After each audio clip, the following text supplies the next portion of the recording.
Hello, and welcome this afternoon, this Saturday afternoon to the How Do You Keep Well podcast. And this podcast is actually for health conscious women who are navigating this midlife journey, especially the roller coaster journey of midlife.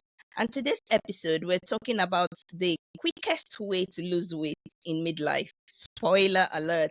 It's not just about eating less or moving more. I know I got some people there. It goes deeper. It goes into the real talk behind weight gain in midlife, into injections. I'm sure you've heard about the weight loss injections, into cravings, into the emotional burden of weight gain and weight loss, and that roller coaster journey we all go through when we eat the mid 30s to 40s to 50s and then to our 60s. Now we're going to talk about what actually helps you to gain control, to reclaim control.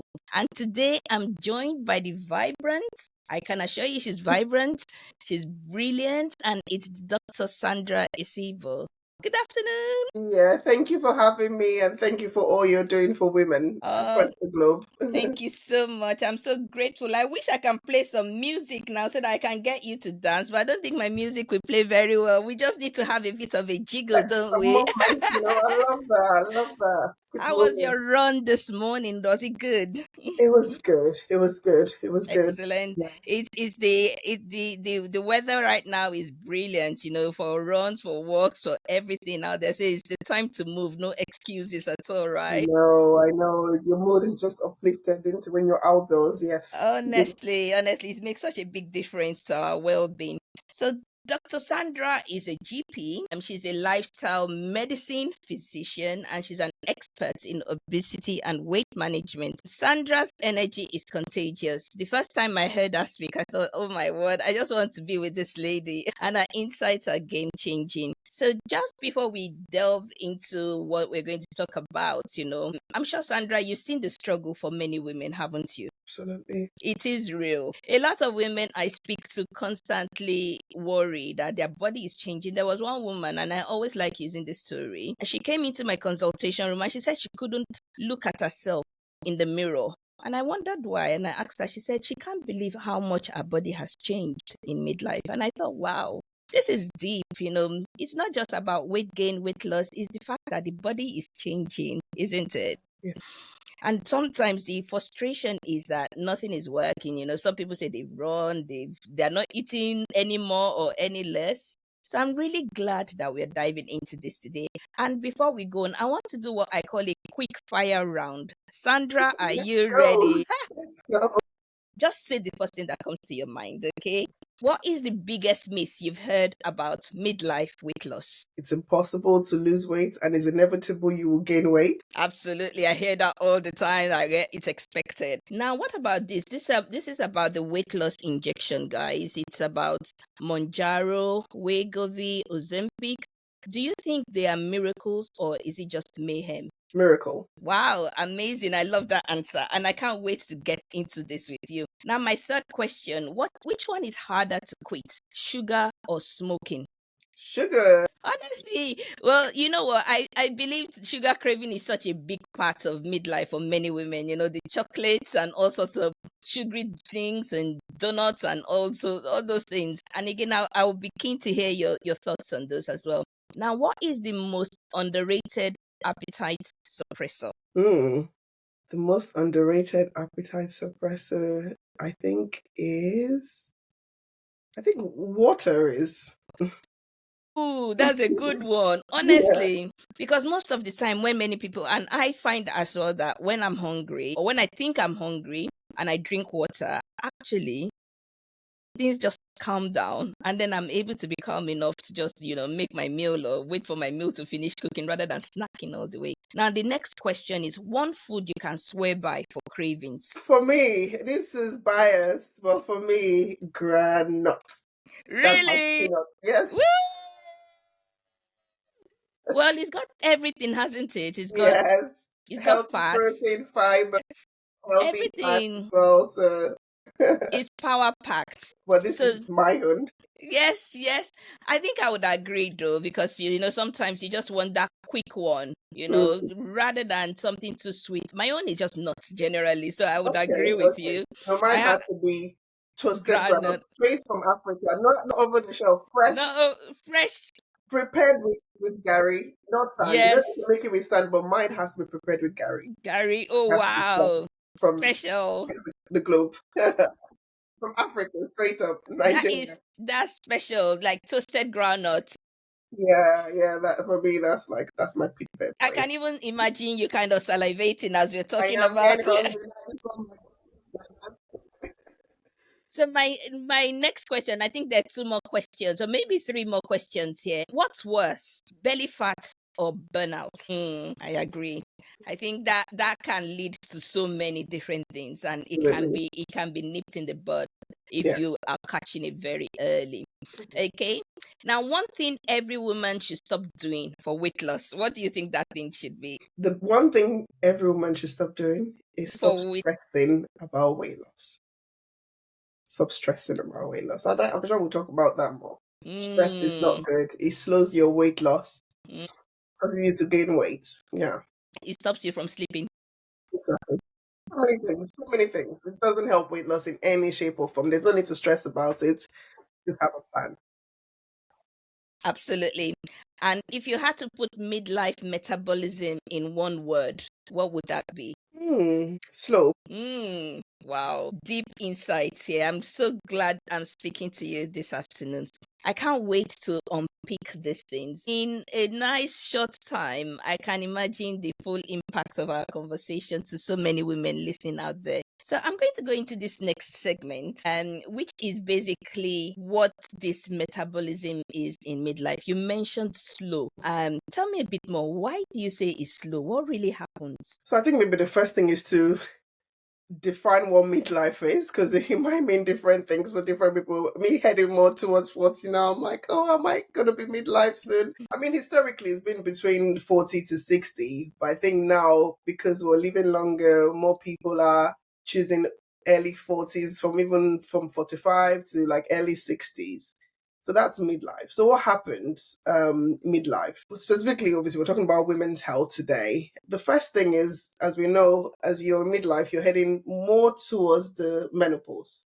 We know the menopause, the average age is generally 51, but even from as early as 45, like people start having menopausal symptoms. So that can affect, our weight. We have other hormonal influences as well. Mm. So cortisol, which, I mean, as we know, cortisol is the main stress hormone that has an impact on our weight, and generally they say with age that increases. So same thing as insulin resistance. So we know insulin is important for sugar metabolism, so it's the storage hormone in the body. So with age as well, we're more likely to have insulin resistance. And this is independent of the menopause. So as we know, the menopause itself, to be honest, if you look at the studies, the weight gain from the menopause is not that much. Generally, it's between like 2.1 to 2.3 kg. But we know that there are other influences with aging. That's what slows things down. And then also our lifestyle, because our lifestyle doesn't start at midlife.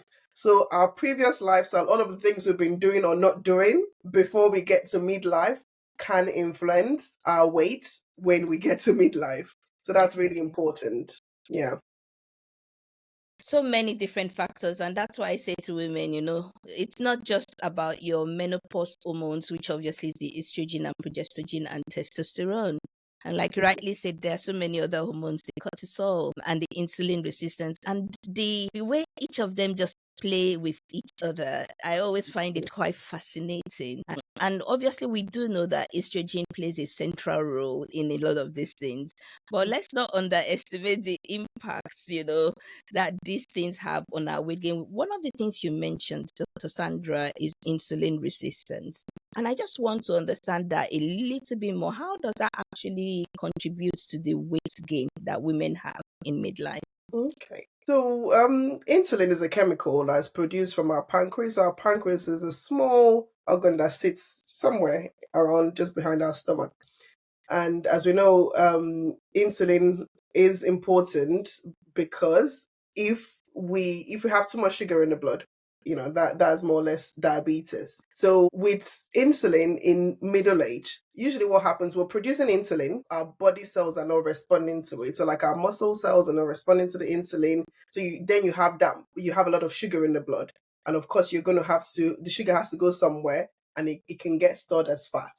And the bad thing with that is that usually we get stored around the belly area, which is what we call the visceral fat, the fat that sits around the organ, which, as we know, can increase our risk of heart disease, stroke, and other chronic illnesses. Oh my goodness, that is amazing. So the interesting thing was what you said about the visceral fats, which kind of increases the risk. All these women, lots of women always worry about that belly fat, rightly so, because it affects their body image, but also it affects their metabolism in terms of their cardiovascular health. It's such a big, almost like a double whammy effect, isn't it? Definitely. Now, I would like to go to this next question because obviously we hear a lot about weight loss injections and how many women are finding that it's giving them a second chance at life.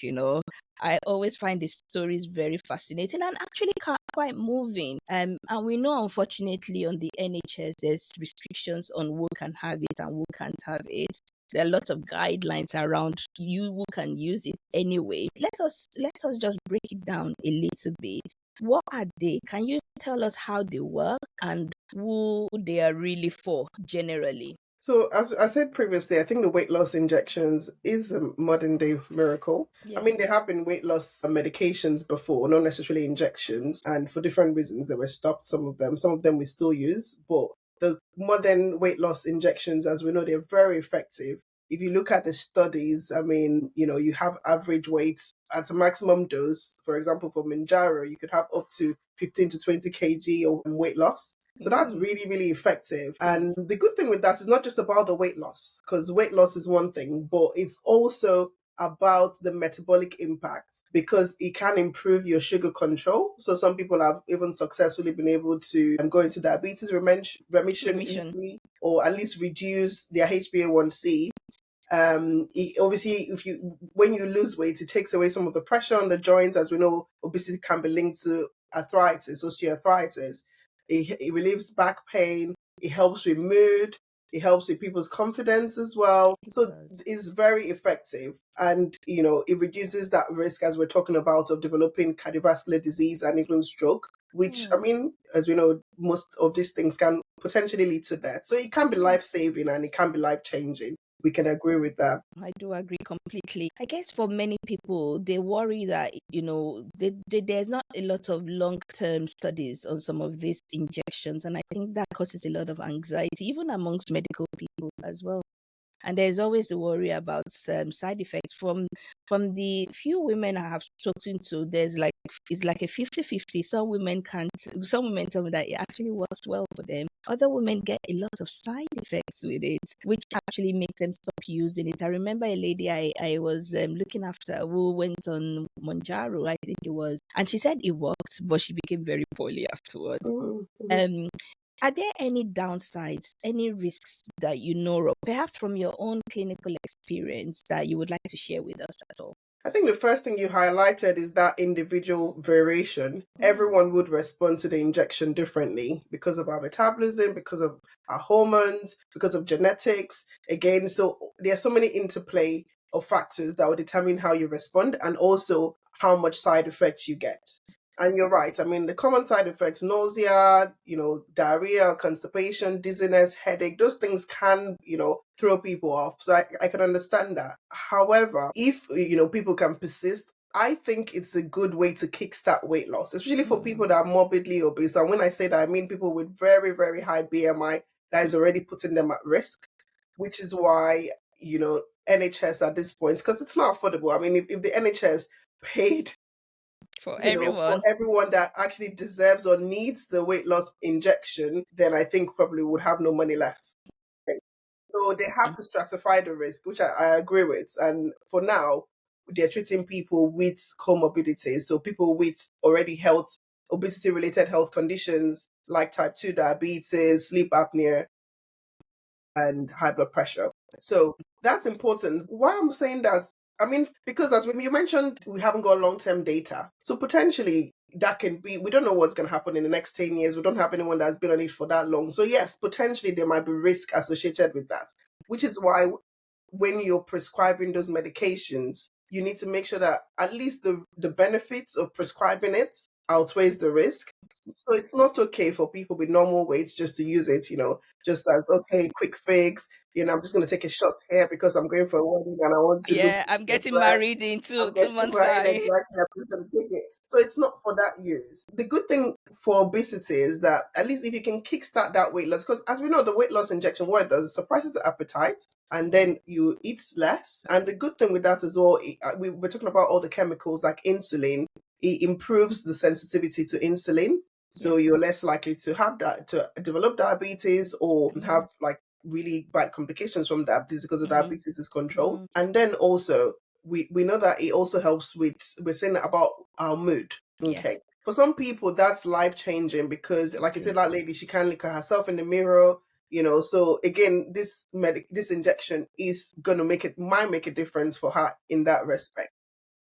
But it is important that people remember that it has to be used in conjunction with diet and lifestyle modification. Because if you look at the studies, when you come off the medication, there's that risk that you can gain weight back. Yes. Yeah. And that is always a big worry because, a lot of people will talk about it, especially in the academic circles, always worry that, yes, when people have been given the injection, yes, it makes them lose fat. And then there's an issue with the muscle. And then the fat that has left becomes all sorts of different postulations around what happens to the fat, the empty space, and then, the risk of them gaining weight back and becoming harder to lose weight if they gain weight back because of all sorts of changes in the structure of the cells.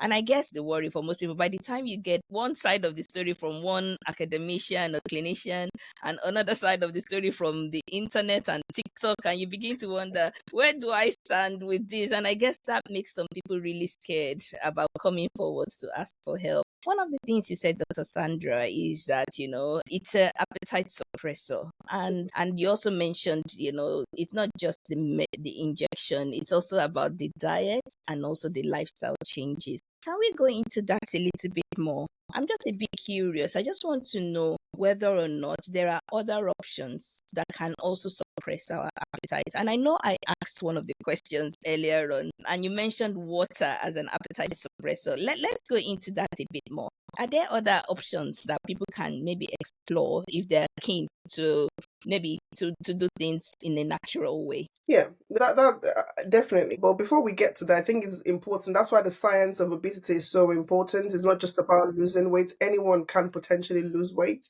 but it's about learning how to have healthy weight loss and also maintain that weight loss. So if we look at, we need to look at, we need to consider the importance of genes in obesity because as we know, genes is actually even more impactful than even like the environmental factors. If you look at the studies, like when they've done studies on twins, and even when they've put them in different environments, they still end up obese. Yeah, so that's really important because our genes affects our appetite, it affects our cravings, it affects our food preferences. So you might prefer savory, I might prefer sweet.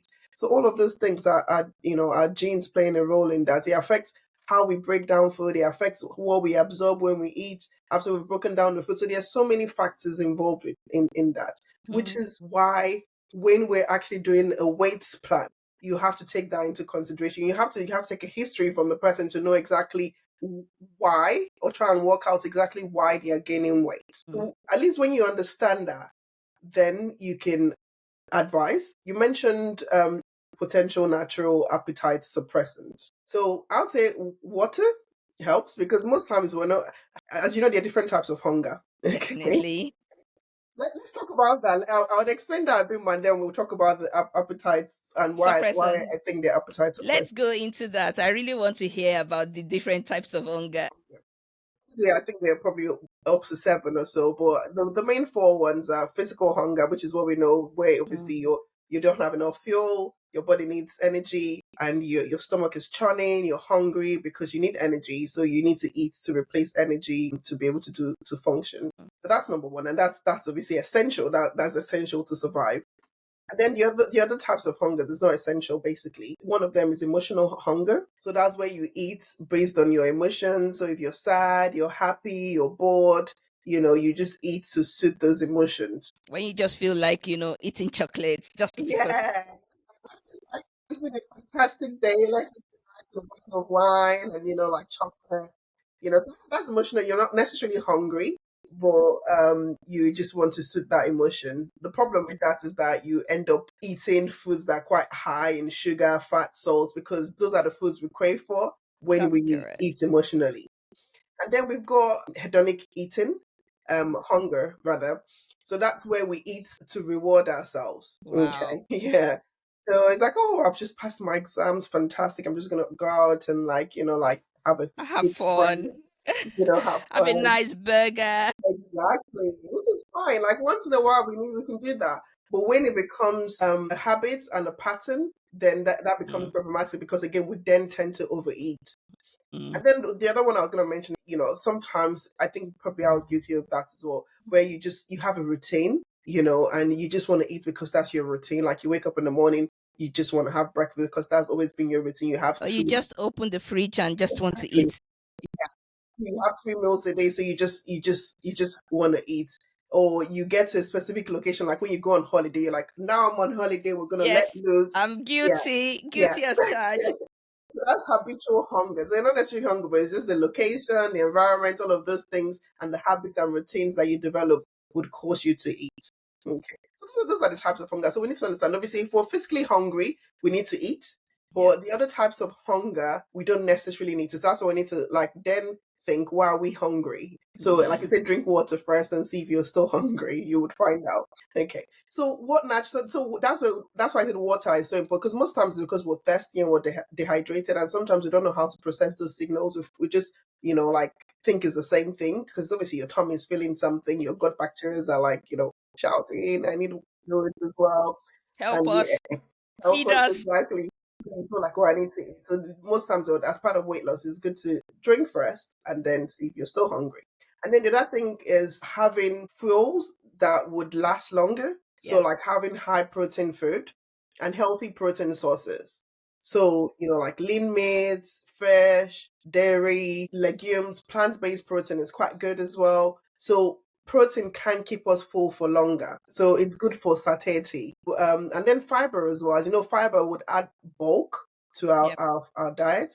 It slows our digestion down, and obviously it takes time to break down. Mm. So again, that will keep us full for longer. And as you know, it helps with our gut bacteria as well, which probably the gut brain axis is so Access. important.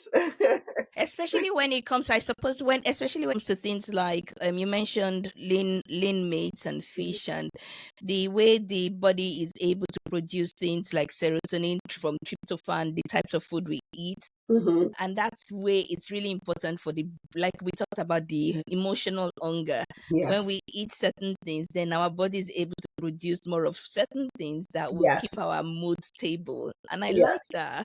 Yes, yes, that's so important. Even with the whole reward thing, like with dopamine, it's important how these chemicals play a role. Which is why it's important to stress that it's not just about willpower. There is science Mm. behind why we're presenting or we're behaving in a certain way. So we just to understand why and Mm. then address the actual underlying issue.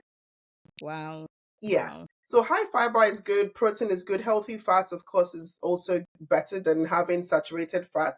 So we want to try and cut down on like processed foods, because that increases our craving for. The thing Mm. is, when you eat processed foods, you crave more processed food. You crave I more food with know. high. So it's almost like a revolving door. The more you eat them, the more you crave them. The more you eat them, the more you crave them, So and it's like then an endless cycle. That's what I'm understanding. So the more you eat, the more your body. So it seems like there are certain things they put in the food that is making you want it yes, more. yes, yes, yes. But there's this very interesting book that went really deep down into processed food and the way that it's made. I found that really enlightening, actually. That wow, so these foods are created to make you crave for Mhm. more. Wow. Because taste is so important. To be honest, if you really think about it, if the food was bland, it's very unlikely that you would eat unless you're really hungry, unless you have that physical hunger. Mm. So sugar, fat, salt, that's what brings our taste basically. So taste is important because most times, because the way our brain works, which is why other things that can influence. So if you're stressed, if you're not sleeping properly, if you're not active, all of those things can impact that as well. Because Yeah. then you feel like you want to eat things that are tasty. And Yeah. then obviously the things that we consider tasty are the things that generally potentially can be bad for us. Yes, and you mentioned very briefly about sleep there, and we know sometimes, well, when we sleep, that's when our body is able to hoover our body, isn't it? Yeah. Able to clean up our body, and there are some certain hormones that are also produced, isn't it, when we sleep? Unfortunately, when we're not sleeping well, body circadian rhythm is out of kill, then it's more likely that we will even crave for more of the processed food, isn't it? Because the way Yeah. the hormones have been produced, there's a bit of an imbalance with some of the hormones that have been produced. What I find really fascinating, thank you for actually explaining all these things to us. The water, the high protein, well, protein, I would say, because some people need high, some people need low. We just need to figure out what everybody is, quite individual, I think isn't it? everyone should have at least 60 grams of protein. 60 Protein is grams of protein. so important, especially we're talking about midlife. As you Yes. know, one of the things generally we age is that you lose muscle mass. And obviously, we can't necessarily stop that from happening, but we can mitigate it or attenuate it. So we can reduce that risk of that happening. And one way to do that, because protein is a fuel, you need It protein to is. build muscle. So if you're not having enough protein, how are you going to build muscle? And we know that having enough healthy muscle mass reduces our risk of type 2 diabetes because it helps mop the sugar from the blood when you have enough, Mm, because you need muscle. mm, Also, when mm, you have more muscle, when you're active, it helps you burn more calories, which is mm. why the more you do the right things, the more results you see. Because the more Absolutely. muscle you have, that's why strength training is so important. Like this, people ask me what's your secret in midlife. This is the secret in midlife. You have to do strength training. It's important for your bone mass. It's important to develop muscle, healthy muscle. It reduces your risk of heart disease, stroke, type 2 diabetes, even high blood pressure. It's so Absolutely. important. And setting cancers as well, because ultimately you lose weight, you have it reduces that visceral fat we're talking about, midline fat. Yeah. And yeah, so this is just so it's really important. And Yeah. I agree. One of the other things about muscle loss is when you lose the muscle, then fat begins to just get stored in those areas where you're Yeah. losing muscle, Yeah. isn't it? And then Yes. again, it just becomes a double whammy. And that is some of the reasons why midlife women or men gain weight more, because you're losing muscle mass. And that means fat is taking the place of muscle. Yes, and that's And if you that's don't do anything about it. That's important to stress because you can reduce the risk of all this happen. Because the thing is, we all know that we're going to get to middle life. We all know that we're all aging, you know. So we prepare. I speak to people and they already have their financial plan for the next 20, 10 years. You have your paying into your pension pot. So you want to withdraw money when you're old because you know that things would have changed. But we don't actually plan for our physical health when we're aging, that because is you're deep going to lose muscle mass. So how do you prevent that? You have to start doing something now to prevent that from about it. happening or to reduce that, the impact of that happening. And I suppose because so many of these things can be quite silent as well. So not many people recognize that, their body is changing I mean, they can see it physically, but sometimes there is a signs of good living, especially from places like, where we Oh come my gosh, from. tell me Like about that. like signs of good living, that's me. I have arrived kind of look, but you don't realize that that is actually playing a lot of inflammation and a lot of changes internally that will begin to show up if you're not very careful very quickly, and it comes in a lot.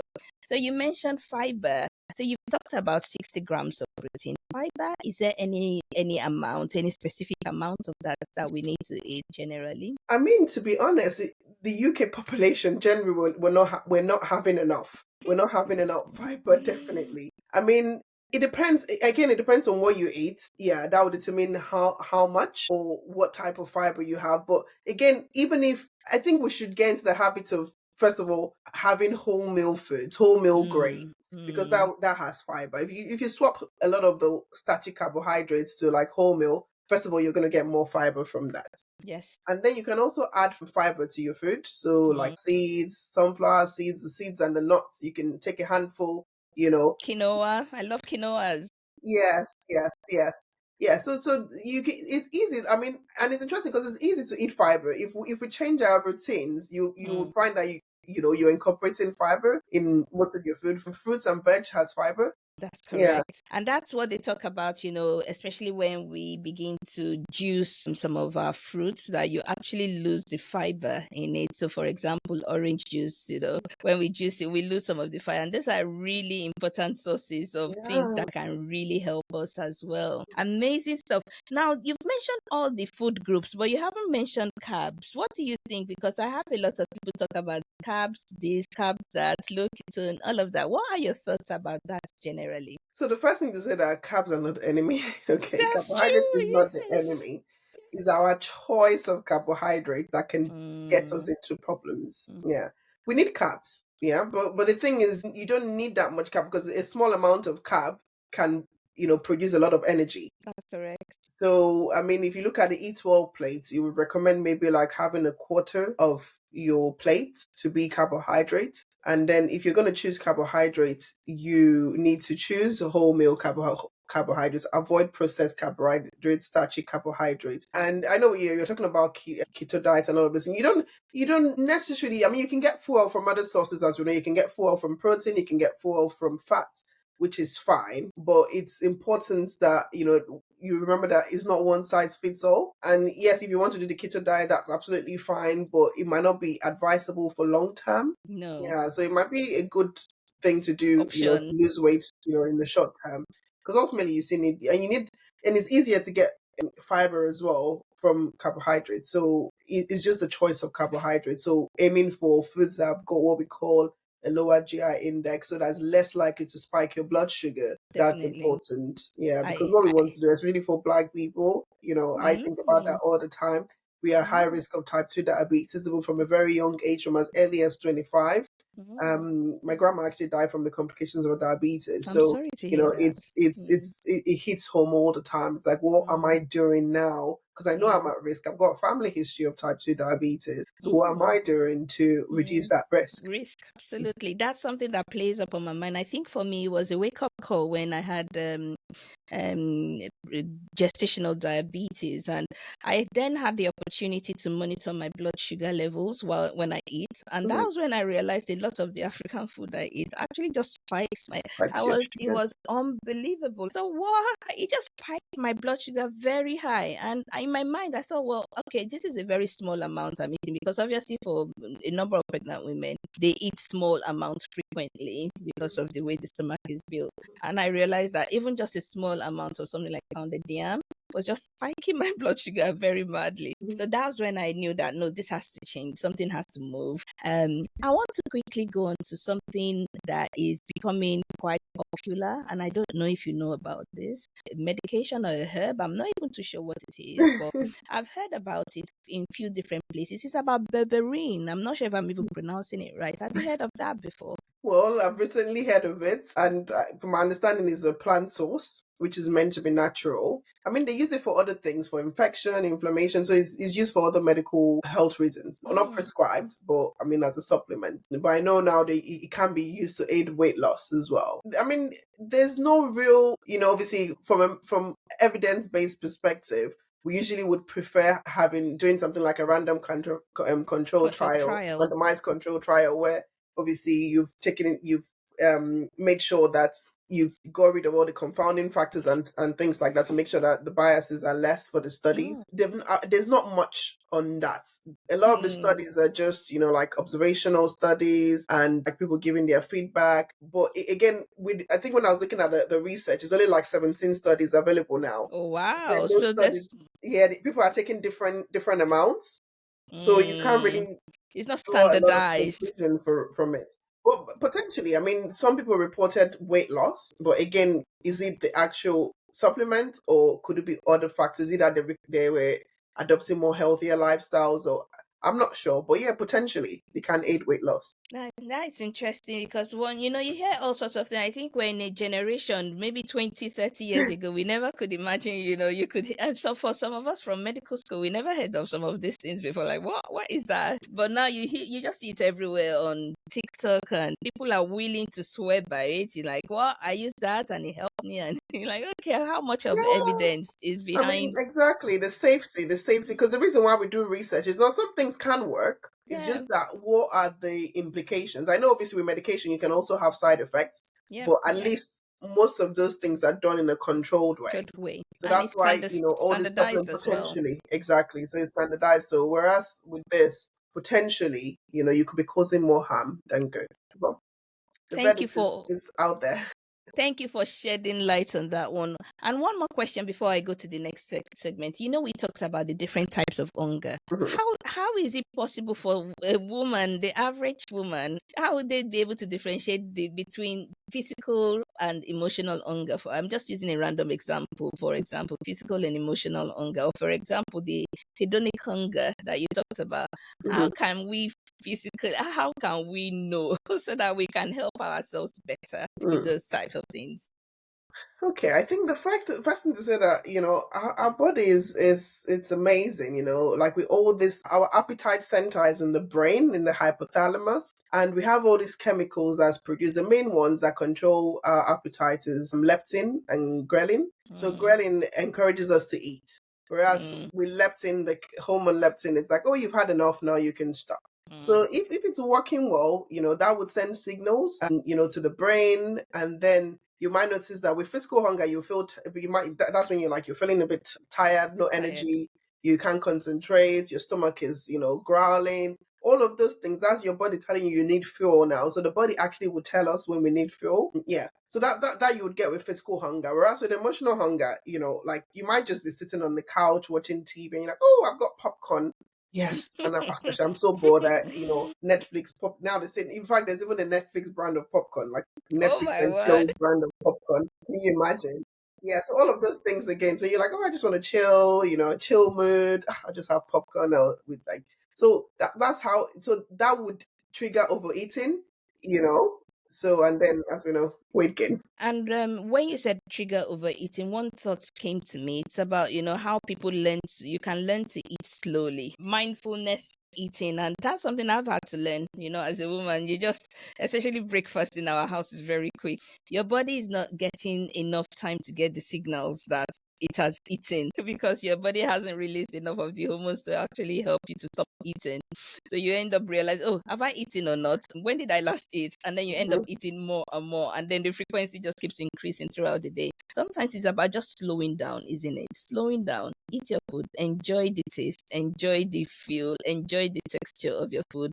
And that can help you feel fuller for longer as well because your body is releasing on those hormones at the right time. Sorry, my How can we help women to stay generally more consistent with whatever they are doing, whether it's with their diet, is with their exercise, with their sleep? I guess the question is, how do people maintain those lifestyle habits and sustain it without necessarily obsessing so much about weight loss or weight gain and everything else? Because there's so much to do with those lifestyle changes that has a lot of impact on the person as a person, not just on the weight. I don't know. What do you think?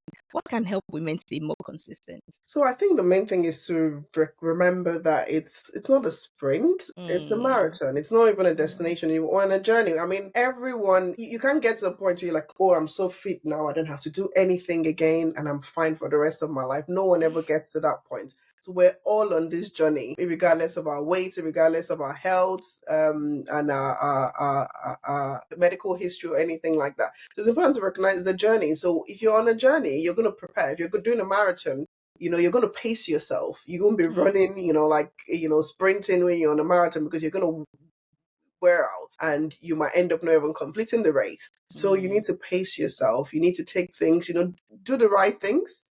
But do it in a structured way. Try and have a routine. Try and get some support as well. That's so important. And be easy on yourself. I think part of the reason, like we're talking about stress, Mm. because we're so worked up. Oh my God, I need to. And I think because we focus so much on the physical image, which is, I Mm. can understand, obviously, you want to look good in that dress. That's fine. But more so, we want to reduce our health risk. So why don't you Mm. start by saying, okay, my goal, and you need to start small. So my goal might just be, I want to reduce my waist circumference to below 80 centimeter, which is where your risk of having heart Mm. disease and stroke and all of those Mm. things becomes less. And if you Mm. focus on that, you might not get a flat belly necessarily, maybe not straight away, but Mm. at least you're going to be seeing some results. And we know, Definitely. like the benefits is beyond the scale. Yes. As a GP, we know that because we see them, we do this blood test, and we can see the improvement that some people have from losing weight. Absolutely. I really like that. And perhaps I will use that thought as a closing thought that the benefits is beyond the skill.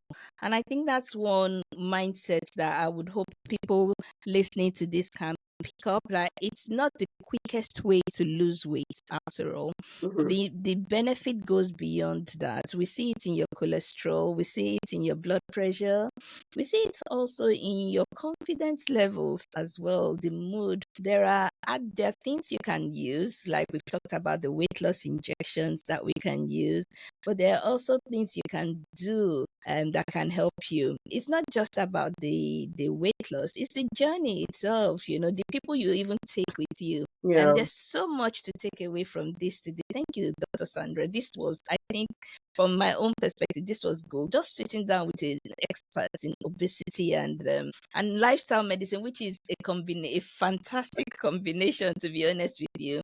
Any patient seeing you are lucky because they get both sides of the coin in one go. And those are the things that stood out to me today. That it's true, the shifts are real. Weight loss drugs work and they can make significant changes. They are not magic. Lifestyle still wins on the long term. Now, if a woman is who is listening to this right now is feeling quite frustrated, perhaps feeling defeated, or perhaps feeling stuck in this journey, they've tried everything. Is there one small, powerful thing she can do today so that she can start? Maybe, I know we've talked a lot about it, so hopefully we can summarize it so that they can take one point off, say, okay, I'm going to start doing this thing today to shift things forward a little bit. What would that be for you? Do not go on any fad diets because that Mm. stresses people out. Be active. It's not about going to the gym. It's not about exercising. It's about like just even what we call snack activity, where Mm. even if you can break up although the recommendation is 150 minutes of moderate exercise, like 5 times for a week. But you can break that. You can break down if it's 30 minutes you're doing in a day, you can do 5 minutes there, 10 minutes there. I know that because midlife, you have other responsibilities. You're working, career women. There's so many other things that are competing for your time, and we understand that. But you need to find a way to become active. And some people say, "Oh gosh, my joints are hurting. I've got arthritis. I can't run." No one is asking you to run. Where you are, do resistant training. I'm here. There's a table here. You can push against the table. Yeah. That's resistant training. You can lift your hands up. That's training. You can Mm. do that. You can move. Movement is so Mm. important, as we know. Even if you're exercising for 1 hour a day and you're sedentary for the rest of the time, your risk of heart disease is still high. Your risk of blood clot is high. So we Mm. need to get into the habit of being active. Sleep is so important. Mm. Something I've had to work on just because I've got a baby now, or it's no longer a baby. But we need to aim for at least 7 to 8 hours of sleep a day, because as we know, Mm. if we're not sleeping properly, our cortisol levels are up. It's you get tired, so you won't have the strength to exercise or to do any activity, and then you're likely to crave all the sugary and fatty foods, which again can store your weight loss.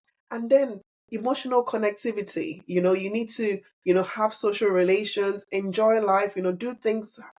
Have friends, meet people. Have fun. Life should be Yeah. fun. So all Yeah. of those things, when you're seeing what other people are doing, you learn from people, having that support network, that accountability, that helps. You're more likely to succeed with losing Yeah. weight. Absolutely. So many points there. And I do hope you, the woman listening to us, you are able to take at least one from this conversation and start with.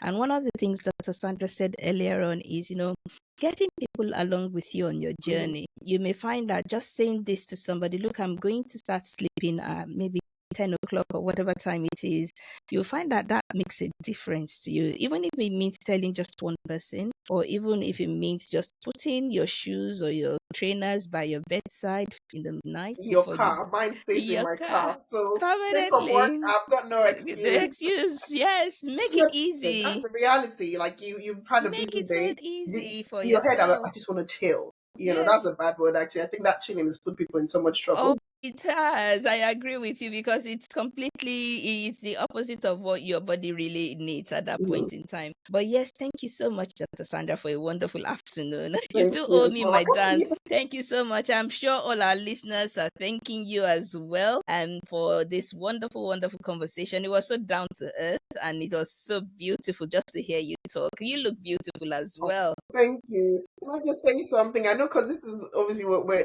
talking to women in midlife. That's right. I think one of the myths I said that it's not impossible to lose weight. It's not Mm, impossible to feel your best. It's not impossible to have better bone health and better muscle strength. Well, you see most people like they're even stronger in their midlife because they have more wisdom and they know what to do. So you can do it. It's just yes. that you need to recognize that you can do it. That's number one. And Yes. then you need to just do it. Yes. Just do it.